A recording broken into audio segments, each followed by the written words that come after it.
Ancient Egypt is renowned for its pyramids and temples, its stunning, unique artifacts, its hieroglyphics, and its influential dynasties that turned the lush Nile Valley into a Bronze Age powerhouse. But before the region transformed into one of the first nation-states, it was inhabited by semi-nomadic pastoralists that benefited from a wetter climate. These nomads were no strangers to symbolism and astronomy, key elements of later Egyptian culture. The discovery of a stone circle, other megalithic structures, and cultural debris at a site called Nabta Playa in the 1970s provided archaeologists with evidence for the beliefs of these prehistoric people. In this video, I'm discussing what we know about the fascinating Stone Age site of Nabta Playa.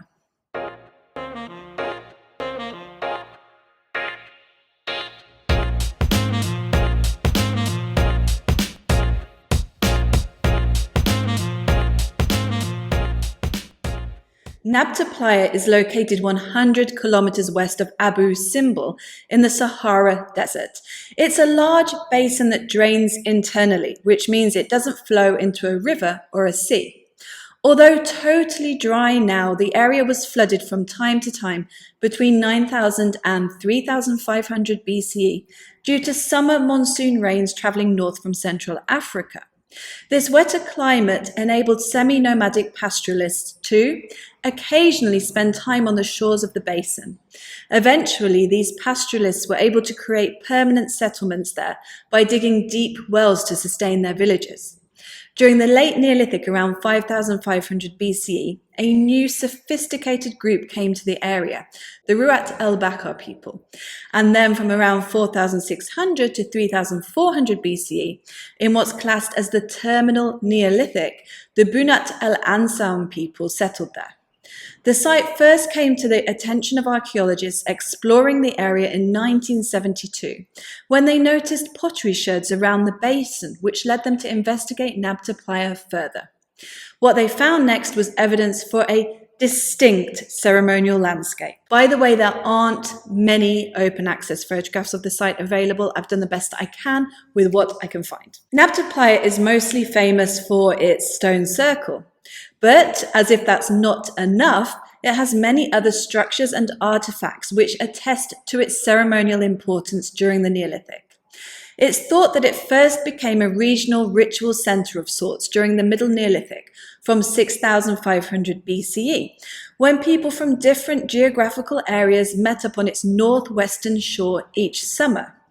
Hearths and debris such as cattle bones, which have been excavated from the shore, show that as the monsoon season arrived, various communities gathered there to celebrate with ritual feasting. Evidence from other Neolithic sites in the region shows that cattle were kept for blood and milk rather than meat. So when they were slaughtered, it was for ritual reasons, and in the case of Nabta Playa, this was probably to celebrate the arrival of the monsoon, which was so vital to survival. During the late Neolithic, a more sophisticated landscape emerged. A dry river valley known in Arabic as a wadi leads into Nabta Playa from the north. Experts have called this wadi the Valley of Sacrifices. During the late Neolithic, 10 tumuli were constructed in the wadi, each made up of sandstone blocks containing various sacrificial offerings of cattle, goats, and sheep. The largest tumulus dates to 5270 BCE, plus or minus 270 years, and held an entire cow oriented from north to south. This radiocarbon date came from tamarisk that made up the roof of the tumulus. At the end of this wadi sits a stone circle which has been labelled as the calendar circle, although the exact role it may have played in tracking time has never been sufficiently proven. It's located on a low, sandy hill, measures 4 meters in diameter and comprises upright slabs around its edge, as well as 6 positioned in its center. The circle appears to be oriented to the midsummer sunrise, so may have heralded the arrival of the monsoon season. During the terminal Neolithic, 30 megalithic structures were built south of the Valley of Sacrifices. These comprised pits topped with ovals made up of large slabs, some upright and some recumbent, and additional recumbent slabs in the center of the ovals. These ovals have a north-south orientation with a maximum width of 6 meters and a maximum length of 7 meters. 3 of these structures dug all the way down to table rocks made up of quartzitic sandstone. These table rocks would have been formed by wind erosion when the basin drained during the dry seasons. In complex structure A, this table rock has been further worked and smoothed, so it's possible these table rocks were chosen for symbolic reasons when the inhabitants of the area created these megalithic structures during the terminal Neolithic. Complex structure A also contained a large megalith weighing 2 to 3 tons, which had been placed on top of the table rock. It had been modified, and experts have suggested its appearance is somewhat similar to a cow. So perhaps it was a symbolic representation of a sacrifice. 5 megalithic alignments were also found to radiate out from complex structure A, all made up of sandstone blocks with anthropomorphic modifications, possibly representing dead ancestors. No animal or human remains or artifacts were discovered within these complex structures. Experts have attempted to work out astronomical targets for these alignments based on an estimate of the original horizon, which will have changed over the millennia due to the movements of the sand dunes. They found that the most likely target for alignments A1, A2, and A3 is the star Arcturus. The differences between these 3 alignments account for precession. B2 may have been aligned with Alnilam in Orion's belt, Sirius, and the winter solstice at different times, and B1 probably targeted Sirius and Alpha Centauri. The blocks making up the alignments were dated based on radiocarbon dates of the nearby quarry they were excavated from. This quarry was also found to have a storage area of megaliths that had been cut but not transported for use yet.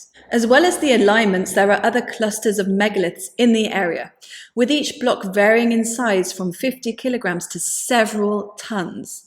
Many were found to have collapsed or broken away from bases, but would have been upright and facing north originally. Most have anthropomorphic modifications similar to the megalithic alignments, so probably acted as stelae representing the dead. It's important to mention, though, that very limited human remains have been found at Nabta Playa, so none of the megaliths are grave markers. The nearest extensive human remains from the period were found at a cemetery 20 kilometers away from Nabta Playa called Gebel Ramla. At Gebel Ramla, 67 individuals were excavated dating to the mid-5th millennium BCE. These nomads led healthy lives with good nutrition, and there's no evidence of social stratification. Grave goods included decorated ceramic pots, cosmetic palettes, grinding stones, and ivory containers. Red hematite was discovered in many of the graves, which may have been a symbolic representation of blood. Scholars have suggested that the various structures and alignments at Nabta Playa showed a preoccupation with the northern polar region of the sky, possibly due to its usefulness in navigation. Overall, symbolism and ceremonies at the site appear to have been concerned with practical matters such as cattle, water, death, and the cosmos. Experts see Nabta Playa as an early incarnation of the monumentalism that was to become a cornerstone of ancient Egypt. Was Nabta Playa also the site of an early version of the Hathor cult, one of the many to flourish in dynastic times?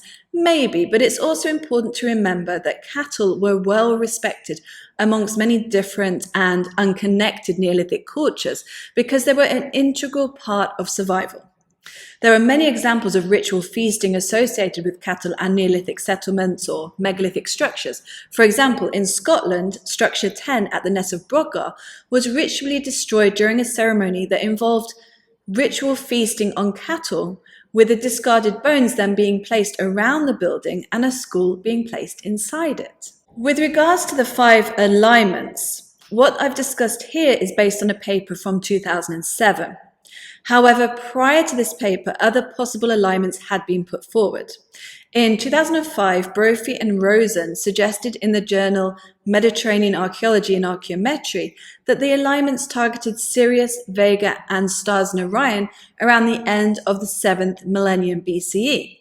They also suggested that the table rock in complex structure A is actually a map of the Milky Way from 17,500 BCE, and that the stone circle is a map of Orion dating to 16,500 BCE. The authors of the 2007 paper state that these early dates are not consistent with the archaeological record. In my opinion, there are a lot of stars. Well, that's not my opinion. That's a fact. And you can find alignments everywhere if you try hard enough. So I do think that archaeoastronomy has to be carried out hand in hand with other archaeological and geological investigations as well. In the Eastern Desert, there's evidence for a similarly sophisticated semi-nomadic culture from the Neolithic.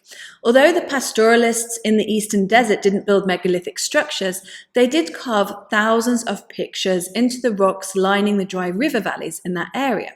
One set of pictures at Wadi Salam is known as the Sistine Chapel of the Desert.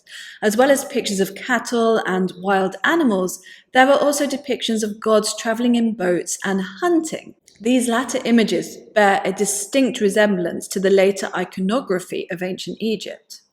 So, during slightly greener times, the deserts on the east and west of the Nile harbored the early incarnations of culture, iconography, and monumentalism that was to develop on a grand scale up and down the valley during pharaonic times. As with other Neolithic communities, the beliefs and rituals of these semi-nomadic pastoralists were connected to their survival needs. I hope you enjoyed this video. Please hit the like button. Thank you to my patrons and channel members for all your support. Have a lovely day or night wherever you are, and I'll catch up with you next time.